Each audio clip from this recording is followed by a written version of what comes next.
মানুষ বলতে সবাইকে একদিন মৃত্যুবরণ করতে হবে, এটা বাস্তব। তো এবং মানুষের প্রতি দৈনিক অনেক মানুষে মারা যাচ্ছে, এটা হলো স্বাভাবিক মৃত্যু হয় এবং খুনের শিকার হয়। তো সব মৃত্যু থেকে আসিয়ার মৃত্যুটা একটু আলাদা, কারণ আসিয়া এলো নিষ্পাপ নিরপরাধ একটা মেয়ে, এবং সে এখনো মেয়ে হয়ে ওঠেনি, সে এখনো শিশু। তো সেই শিশুটার জন্য আসলে খুবই আফসোস লাগে, এবং আফসোস লাগে আমাদের পুরুষ জাতির জন্য। যে পুরুষ জাতি এতটা হিংস্র কেন হয়? প্রাণীও তো এতটা হিংস্র হয় না যতটা হিংস্র আসিয়ার দুলাভাই হয়েছে। তো বাংলাদেশে খুন গুম এবং ধর্ষণ কেন বেড়ে যাচ্ছে? তো আপনাকে আমি আরব দেশের কথা বলি কিছু। প্রতিটা আরব দেশে খুন এবং ধর্ষণের শাস্তি হলো মৃত্যুদণ্ড। আপনি টাকা পয়সা ধন সম্পদ সব বিলিয়ে দিলেও কিন্তু শাস্তি থেকে তাদেরকে ফিরাতে পারবেন না, কারণ তাদের সর্বোচ্চ শাস্তি মানুষের সামনে, এবং হাজার হাজার মানুষের সামনে তার গর্দান কাটা হবে, এবং হয়তো পাথর নিক্ষেপ করে তার মৃত্যুদণ্ড নিশ্চিত করতে হবে। তো বাংলাদেশে কেন খুন বেড়ে যাচ্ছে, কেন ধর্ষণ বেড়ে যাচ্ছে? তার কারণ হলো, আমি বাংলাদেশ আইনকে শ্রদ্ধা করি অনেক।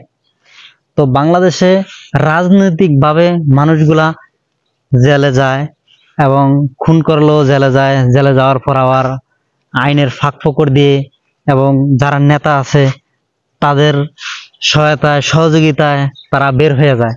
প্রশাসনেরও সেই জায়গায় কিছু করার থাকে না, কারণ প্রশাসন চাইলেও রাখতে পারে না। ওই যে নেতারা উপরের নির্দেশ, উপর থেকে নির্দেশে তাদেরকে ছাড়িয়ে নিয়ে যায়।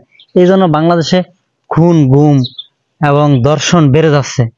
তো এগুলা যদি আপনার দেশ থেকে দূর করতে হয়, তাহলে মানুষের সামনে অফেন তাদেরকে মৃত্যুদণ্ড দিতে হবে, এবং মানুষের সামনে না দুক। ধর্ষণের যারা ধর্ষণ এবং খুন করে তাদের শাস্তির একটাই বিধান থাকবো, তাদেরকে মৃত্যুদণ্ড নিশ্চিত করতে হবে। এবং মামলাও বেশি দিন নিতে পারবো না। আরব দেশের মামলাগুলো কিন্তু বেশি দিন থাকে না, কারণ বাংলাদেশে তো মামলা হাজার হাজার মামলা জট পড়ে রয়েছে, কিন্তু আরব দেশে এগুলা থাকে না, কারণ তারা অল্প কিছুদিনের ভিতরেই তাদের মামলাগুলা ক্লিয়ার করে ফেলায়। হয়তো মৃত্যুদণ্ড না হয়, যদি অপরাধ না করে থাকে তাহলে তাকে ক্ষমা করে দিব। তো আমি বাংলাদেশ সরকারকে বলবো, আমার কথা তো আর সরকারের কাছে যাবে না এবং শুনবেও না। তো আমি এটা বলতে পারি যে অনেক আইন পাশ করেছেন, তো একটা আইন করেন যে ধর্ষণ এবং হত্যার সর্বোচ্চ শাস্তি মৃত্যুদণ্ড, এবং এটা কোনো, এবং তাদের পক্ষে কোনো দর্শকের এবং খুনির পক্ষে যেন কোনো আইনজীবীও না দাঁড়ায়, এই জিনিসটা খেয়াল রাখতে হবে। এবং এই আইনটা করতে হবে যে যে দর্শকের পক্ষে যে আইনজীবী দাঁড়াইব এবং খুনির পক্ষে যে আইনজীবী দাঁড়াইব তাদেরকেও শাস্তির আওতায় আনতে হবে, এবং তাদেরকেও কারাদণ্ড দিতে হবে। এবং এই নতুন করে আইন পাশ করিয়া দর্শক এবং হত্যাকারীদের সর্বোচ্চ শাস্তি নিশ্চিত করার জন্য আইন পাশ করে দেখুন, দেশে আর কখনোই ধর্ষণ এবং খুন থাকবেই না। মানুষ শান্তিভাবে হাঁটাচলা করতে পারবো। মানুষ খুন খারাপি করে কেন? ওই যে জানে যে যদি আমাদেরকে আজকে গ্রেপ্তার করে না হয়, তো আমাদের নেতা আছে, নেতাদের মাধ্যমে ছাড়াইয়া নিয়ে আসবো, তখন পুলিশ প্রশাসনের কিছু করার থাকে না, কারণ উপরের চাপে তাদেরকে ছাড়িয়ে আনে। তো যতদিন পর্যন্ত এই মৃত্যুদণ্ডের আইন না করব, ততদিন পর্যন্ত এগুলা চলতে থাকবো। আমি আবারও বলছি, দুই সাইড